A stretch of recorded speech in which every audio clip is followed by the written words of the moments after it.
Hey Eagle fans, I'm Thomas Mott. Welcome into today's video. On today's video, we're going to go ahead and jump into the latest, up-to-date 2021 Philadelphia Eagles Undrafted Free Agent Tracker. Now, of course, the Eagles can still keep signing people, and so maybe, 10 days from now, you might watch this video and they've signed somebody else. But as the time of filming this video, of course, here on a Tuesday morning, these are the newest current, Philadelphia Eagles undrafted free agents. We're going to go through them one by one and break down the ones that might have a shot at making the final 53-man roster. We'll start with one of my favorites, might actually be my absolute favorite of the group. It is Trevon Grimes, the wide receiver out of Florida, who not only is a very tall and a very big, pass catcher out of UF, but also has a very good connection with the current Eagles quarterback coach Brian Johnson, who was the Florida offensive coordinator last year. So obviously you see the connection there. I'm sure Johnson had an impact in going ahead and bringing Grimes into Philadelphia. 6'4", 220 pounds, around a 4.50 40. The inconsistency in terms of catching the football and running routes was his main issue and why he was not drafted in this year's 2021 NFL draft. However, he still was a really effective guy in the Cal Trask Florida offense last year. And even though he got kind of overshadowed by Kadarius Toney, who's a lot better receiver, a first-round draft pick. I mean, you just go back just a couple days ago, first-round draft pick. I think there's a very real possibility that Grimes could be one of those undrafted free agents who makes a run at a final roster spot on Philadelphia's depth chart. The main reason is because look at the current wide receiver depth chart. Yes, there's a lot of names there. And yes, there are clear four that we are going to be very excited about. Devontae Smith, and then obviously the other guys who have been there the past couple of years in terms of Jalen Reagor, and then Travis Fulgham, and then Greg Ward. But after those four, it's all up in the open, right? I mean, J.J. Arcega-Whiteside, a second-round draft pick, is he going to make the roster this year? I don't really know. Grimes is a very similar build to Arcega-Whiteside, that big, tall, red zone pass catcher. And if he beats him out in training camp, because, of course, Arcega-Whiteside has been absolutely terrible, there's a very real chance that you could see a scenario where Grimes goes ahead and makes the final 53. As with all of these undrafted free agents, there is no guarantee, right? So we can talk all about how great Trevon Grimes looks in terms of his time in Florida and also the size and how bad some of the other receivers are in Philadelphia, not named, the new ones, Devontae Smith, Reagor, Fulgham, and Ward. We don't know who's going to actually make the roster. We're only projecting here, but I think Grimes has one of the better chances of anybody on this list to go ahead and be a part of not only the practice squad, but maybe even the 53-man roster based on the recent history of the very bad Eagles wide receiver depth chart. Okay, the next name, the one that everyone is talking about today, and that, of course, is former, technically Georgia quarterback, more Wake Forest quarterback, Jamie Newman, who I talked about in a lot of my mock drafts on the channel, talking really about how they should get him in the 5th, 6th, or 7th round as a true backup quarterback, a true third-string quarterback in the mold of Jalen Hurts, who could not be a threat to Jalen Hurts, but could eventually go ahead and maybe a backup quarterback once Joe Flacco goes on and moves on. The fact that he fell out of the draft is great for Philadelphia because you get him on the cheap, right? Don't waste a draft pick on a backup quarterback, and instead you can just sign him for, a couple $100,000 and be good to go. He'll probably I think he's going to for sure make the team in terms of being a practice squad guy. Will he be in the final 53-man roster? No one really knows, but I like the idea, and I said this before in my mock drafts, of having a guy who is very similar in terms of the throwing ability and the running ability to Jalen Hurts, but at a non-threatening level to where you can bring him into training camp and compete, but in reality, everyone knows there's no competition, just focus on getting Jamie Newman a lot better. So both of those, the Grimes and the Newman ones, are easily my two favorite ones, the two most impactful ones, and obviously there are a lot more we're going to get to, though, but those are the two best undrafted free agents. Before we keep going, though, answer this question down below. Who's your favorite Eagles draft pick? It's probably Devontae Smith, but, I'll leave the question open there. Maybe it was somebody else, maybe Milton Williams, and then the 3rd round. Let me know who your favorite Eagles draft pick was down below right now.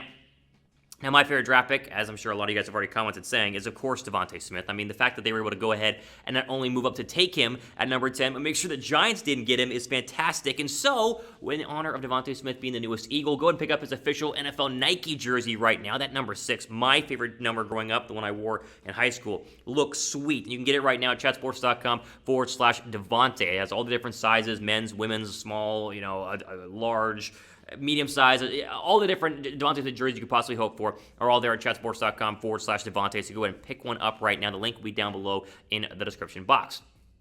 Okay, we move on to some other undrafted free agents here who are now Philadelphia Eagles. Again, the odds of these guys making the team are slim, but we still got to go ahead and mention them because they might have a chance to be, one of those diamonds in the rough. Because every year, Boston Scott, a Greg Ward eventually goes ahead and makes the final 53 and has an instant impact in Philadelphia. JaQuan Osborne, so you say his name, the wide receiver out of Texas A&M is the next guy on our list here. The 6'2" Aggie, he led the Aggies in receiving in 2019, but really just kind of fell off during the 2020 year, and Kellen Mond being the quarterback. He is much more of a long shot than Trevon Grimes. We talked about him a little bit earlier in the video. Osborne has I mean, I guess the tools and the size to be an undrafted free agent, but he's really going to be trying to be a practice squad guy at best, and then maybe work his way onto the final 53-man roster at some point in the actual season. So Osborne is on the list. He was signed, but not really a threat in my opinion. Let me go over to JaQuan Bailey, the Iowa State defensive end. He's more of a linebacker. I mean, he's technically supposed to be a defensive end, but he's 6'2", so he's very, very undersized, hence why he fell in the draft, but very productive during his career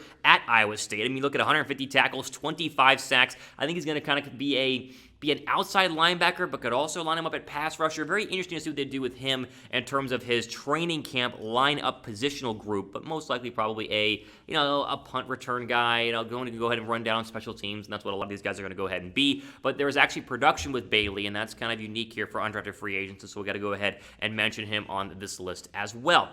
You guys think any of the Eagles undrafted free agents will make the roster in 2021? You think any of these guys will actually make the final 53-man roster this year? If you do, type Y down below for yes. If not, type N down below for no. I mean, someone always does, right? I mean, every year, one of these guys, and I'm going to talk about Boston Scott, Greg Ward, we're able to do it. So if someone on here is going to make the final 53-man roster, let me know who that is. Type Y down below for yes. Type N down below for no. All right, they did sign a tight end. It's Jack Stroll, the Nebraska tight end. It was interesting the end of the weekend. There was no Zach Ertz trade, and I guess the Zach Ertz trade is kind of not going to happen now. It's kind of weird, but if it were to happen, they're going ahead and adding some tight end depth just because after, as it currently stands, I should say, after Dallas Goedert, the Eagles don't have much if Zach Ertz or when Zach Ertz is going to go ahead and be moved, even though it looks like Ertz is probably going to play another year in Philadelphia if I had to put my money behind it. Stroll's not going to be any sort of crazy pass-catching tight end, more of a blocking tight end at Nebraska. Again, depth, his best option is to go ahead and make some splashes on special teams. Okay, a couple other here. We go with Coyote Awosuka. Man, names are hard to pronounce. I'm terrible at pronouncing names. But Awosuka, I believe is how you say his last name, the Buffalo guard, who is an interesting signing. And I think Philadelphia showed us during the NFL draft they're very interested in making sure that they do not have a repeat of the 2020 offensive line issues. Now, everyone got injured in the offensive line. They had to insert a bunch of very unproven, some undrafted free agents, some later round guys, and it was an absolute mess for Carson Wentz. And clear that Howie Roseman this year said, no, we're going to go ahead and make sure we not only draft offensive linemen, as they did during the 2021 NFL draft. I mean, they added a lot of guys who can go ahead and make an impact from a backup perspective into a starting perspective at some point during their careers. But then they went ahead and, again, got a guard here, and the hope is that he can be a swing guard or maybe even a rotational guard behind the likes of like an Urbig or a Sayamalo or, I guess, a Brandon Brooks whenever he comes back and is healthy. A long shot, you need bodies in training camp for the 1, 2, and 3 teams in terms of just having guys available and ready. I don't think he's going to make the final 53-man roster, and especially, I mean, for sure not, but definitely practice squad is going to be his chance here. But it is interesting, and I like the idea of Philadelphia focusing in on some offensive linemen just to make sure that they don't have any sort of major issues. One final player on our list here today, again, up to date as of today in terms of who they went ahead and have signed so far, is Harry Kreider, the Indiana center, who I think is probably the best big man's chance in terms of making the final roster, at least from a practice squad perspective. Maybe the final roster, maybe a practice squad spot. Either way, Kreider's going to be the number 2 center on the depth chart because Landon Dickerson's not going to be probably ready to go for the start of training camp. So the thought process is here that while Dickerson goes ahead and rehabs and, gets better, hopefully, from the ACL injury, is that Kreider will be your backup center in training camp. I think a lot of those snaps will hopefully give him an opportunity to be a practice squad guy because, again, we don't know when Landon Dickerson is going to go ahead and be ready to rock, right? I mean, the thought process is, and Howie Roseman said it in his press conference, that Dickerson's not going to be a redshirt season for Dickerson, but we're also looking at Landon Dickerson. I mean, the ACL injury happened just a couple of months ago, and so is he going to be ready to rock? The hope is yes, but there's no guarantee. And so you can see Philadelphia here thinking about having somebody at least for a body from training camp perspective, but I see it more as hoping he can perform well in training camp and make a practice squad spot. That way they have some extra depth there on the offensive line as well.